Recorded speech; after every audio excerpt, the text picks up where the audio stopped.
आप लोगों के एग्ज़ाम हो गए। अब आप लोगों को एक कन्फ्यूजन होगा, एडमिशन कैसे होता है। तो मैं आप लोगों को बता दूं, कहीं पर भी एडमिशन लेना हो, चाहे वो गवर्नमेंट कॉलेज हो या प्राइवेट कॉलेज हो, एडमिशन का एकमात्र तरीका है, वो है काउंसलिंग। और गवर्नमेंट कॉलेज के लिए सिर्फ 2 ही तरीका है एडमिशन लेने का। एक तो आप स्टेट काउंसलिंग के थ्रू एडमिशन ले सकते हैं, या फिर एमसीसी के काउंसलिंग के थ्रू आप गवर्नमेंट कॉलेज में जा सकते हैं। एमसीसी में जो 15% कोटा होता है, उसमें गवर्नमेंट कॉलेज होते हैं, वहाँ जा सकते हैं। एम्स जो भी इस तरह के जो ऑटोनोमस बॉडी जिसका काउंसलिंग एमसीसी करती है, उसके थ्रू आप गवर्नमेंट कॉलेज में जा सकते हैं। अब बात आती है, जो बच्चे गवर्नमेंट कॉलेज से चूक रहे हैं उनके लिए क्या उपाय है। तो कुछ स्टेट में सेमी गवर्नमेंट की सीटें होती है। जिस स्टेट में सेमी गवर्नमेंट की सीट होती है वहाँ तो बहुत अच्छी बात है, लेकिन जहाँ नहीं है वहाँ के बच्चे दूसरे स्टेट के प्राइवेट कॉलेज के लिए अप्लाई करते हैं। तो हर एक स्टेट के प्राइवेट कॉलेज में अप्लाई करने के लिए आपको उस स्टेट का रजिस्ट्रेशन करना पड़ेगा। इस बात को आप ध्यान रखें, जब आपके रिजल्ट आएंगे उसके बाद लगभग सभी स्टेट के रजिस्ट्रेशन ओपन होंगे। तो उसमें रजिस्ट्रेशन करके कुछ स्टेट है जो क्लोज स्टेट है और कुछ स्टेट है ओपन स्टेट है। क्लोज स्टेट और ओपन स्टेट में क्या अंतर हुआ? क्लोज स्टेट वैसा स्टेट जहां पर दूसरे स्टेट के बच्चे अप्लाई नहीं कर सकते हैं, एडमिशन नहीं ले सकते हैं। ओपन स्टेट जहां के प्राइवेट कॉलेज में दूसरे स्टेट के भी बच्चे एडमिशन ले सकते हैं। लेकिन जितने भी डीम्ड कॉलेजेस हैं वो सारे deemed college open for all हैं, क्योंकि उसकी काउंसलिंग एमसीसी कराती है। तो आज जो मैं डिस्कशन करने वाला हूं, डीम्ड कॉलेज के बारे में डिस्कशन नहीं करूंगा, क्योंकि डीम्ड कॉलेज तो ऑटोमेटिकली ओपन फॉर ऑल है।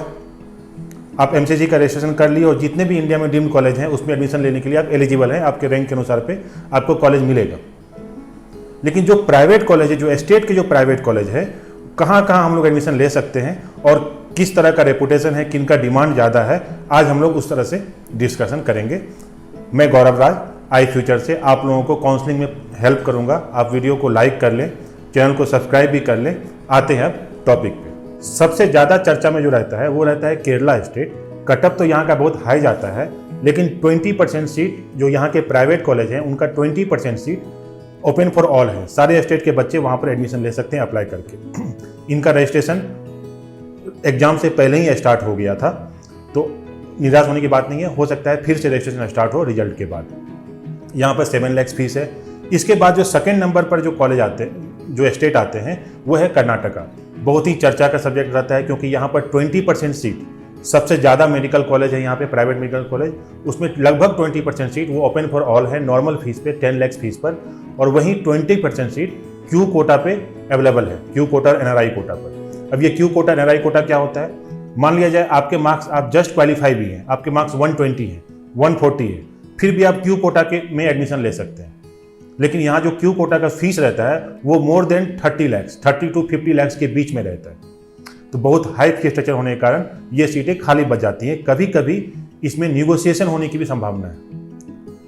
और कर्नाटका में ये ध्यान देने वाली बात है, अगर आपके मार्क्स अच्छे हैं और आप मेरिट पे एडमिशन लेना चाहते हैं तो फर्स्ट राउंड में ही रजिस्ट्रेशन कर ले। सेकेंड राउंड में रजिस्ट्रेशन की कोई प्रक्रिया नहीं है। सेकेंड राउंड में रजिस्ट्रेशन नहीं होती है, इसका ध्यान रखें। एक बार और रजिस्ट्रेशन होता है जो स्टे वैकेंसी राउंड से पहले होता है, जिसके थ्रू आप सिर्फ और सिर्फ एनआरआई कोटा या क्यू कोटे के थ्रू में एडमिशन ले सकते हैं। तो कर्नाटका इस स्टेट को आप रख सकते हैं। इसके बाद जो सबसे चर्चा का स्टेट रहता है वो है उत्तर प्रदेश। कम मार्क्स पर भी आपको कॉलेज यहाँ पे मिल जाते हैं, नए कॉलेज हैं, कॉलेज की संख्या बहुत ज़्यादा है और सभी सीटें ओपन फॉर ऑल हैं। मतलब यहाँ पर कुछ भी स्टेट के लिए रिजर्वेशन नहीं है। जैसे मैंने बताया कर्नाटका में 20% सीट ओपन फॉर ऑल है, तो यूपी में सभी सीटें, जो प्राइवेट कॉलेज की सीटें हैं, सभी सीटें ओपन हैं। और यहाँ पर पिछले वर्षों को मैं देखा हूँ कि जस्ट क्वालिफाई भी हैं, 150-160 मार्क्स पर भी यहाँ पे कॉलेज मिलने की संभावना है। लेकिन ध्यान देने वाली बात है, यहाँ जो ट्यूशन फी रहता है वो 11 से 13 लाख के बीच में रहता है, बट कुछ मिसलिनियस रहते हैं, हिडन। आप जब एडमिशन लेने जाएंगे तब आपको सरप्राइज फील होगा। जो मैंने पैकेज जोड़ा था 60 का और अल्टीमेटली वो पहुँच रहा है 75 तक। इन सब बातों को ध्यान में रख के आप यूपी को कंसिडर कर सकते हैं। यूपी में 30 कॉलेज हैं और 30 कॉलेज में 4700 के आसपास सीटें हैं। इसके बाद मैं आता हूँ तेलंगाना स्टेट पर। तेलंगाना स्टेट में 11,50,000 ट्यूशन फी रहता है और 4.5 ईयर्स के लिए ट्यूशन फी दिया जाता है। यहाँ पर बैंक गारंटी भी देना होता है, लेकिन बैंक गारंटी पूरे 4.5 साल का नहीं, सिर्फ 1 ईयर का देना होता है। जैसे आपने फर्स्ट ईयर में एडमिशन लिया तो सेकेंड ईयर का बैंक गारंटी, फिर थर्ड ईयर में गए तो फोर्थ ईयर का बैंक गारंटी, ये ईजी है, आराम से दे सकते हैं। इसके बाद उत्तराखंड पे आता हूँ। यहाँ पे 3 प्राइवेट कॉलेज हैं और 450 सीटें हैं। इनके 50% सीट ओपन फॉर ऑल है। 12 से लेकर 18 लाख से ट्यूशन फी रहता है, 1 लाख का सिक्योरिटी डिपॉजिट भी रहता है, इसका भी ध्यान रखें। वेस्ट बंगाल में 7 मेडिकल कॉलेजेस हैं, जहाँ पर लगभग 1000 सीट में 35% सीट ओपन फॉर ऑल है। यहाँ पर बैंक गारंटी मांगा जाता है। ट्यूशन फी यहाँ पर 18 लाख से 25 लाख तक है और बैंक गारंटी जो है यहाँ पर 4.5 साल का मांगा जाता है, जो बहुत टफ होता है।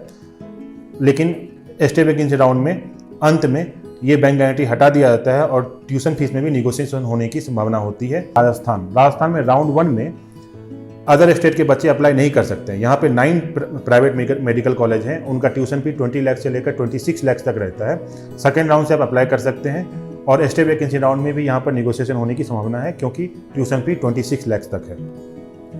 नेक्स्ट मैं सिक्किम राज्य पर आता हूँ। सिक्किम राज्य में एक ही प्राइवेट मेडिकल कॉलेज है, वो मणिपाल का एक ब्रांच है और वहाँ पर 17 लाख ट्यूशन फीस रहता है। तो इनको भी आप कंसीडर कर सकते हैं। त्रिपुरा में भी एक प्राइवेट मेडिकल कॉलेज है, अंबेडकर मेडिकल कॉलेज, और यहाँ पर भी ये भी ओपन स्टेट है, बाहर के बच्चे भी अप्लाई कर सकते हैं। तमिलनाडु में ट्यूशन फी 12,50,000 रहता है और यहाँ पर 5 ईयर्स के लिए ट्यूशन फी देना होता है।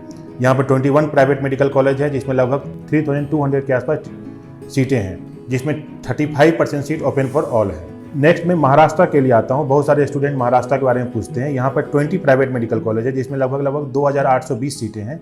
15% seat NRI quota open for all है। अभी एनआरआई कोटे का सीट जो बच जाता है वो इंस्टीट्यूशनल कोटा हो जाता है और उसमें लगभग 25 लाख से लेकर 40 लाख तक फीस होते हैं। इसके थ्रू आप एडमिशन ले सकते हैं।